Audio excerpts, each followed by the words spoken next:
Значит, первое, что я хочу сказать, это я хочу поблагодарить всех граждан Республики Южная Осетия, которые выполнили свой гражданский долг, пришли на выборы и проголосовали. Особую благодарность я хочу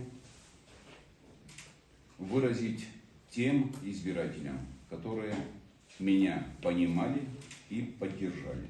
Огромное вам всем спасибо.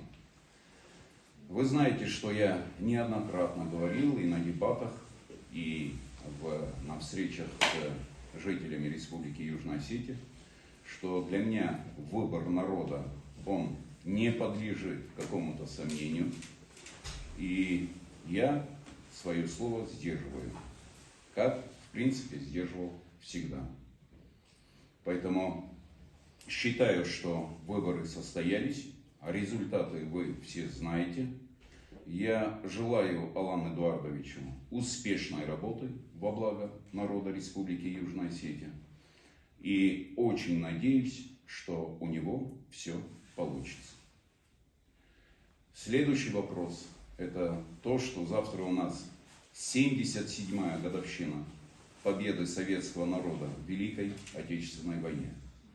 Завтра у нас серьезное мероприятие, завтра у нас парад победы, завтра у нас бессмертный полк.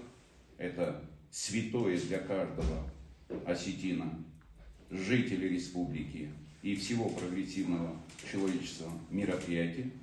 Поэтому завтра мы должны отдать дань памяти и уважения к тем героическим поступкам, на которых мы все вместе воспитывались. И, конечно же, я всех поздравляю с этим великим праздником, которым мы все гордимся. И, конечно же, все мероприятия, которые намечены на завтра, на 9 мая, здесь у нас в столице республики, городе Цхинвал, мы должны провести. И еще раз отдать дань памяти нашим освободителям в Великой Отечественной войне 41-45 года. Все, что я хотел сказать, всем нам успехов и процветания народу Республики Южная Осетия. Спасибо большое.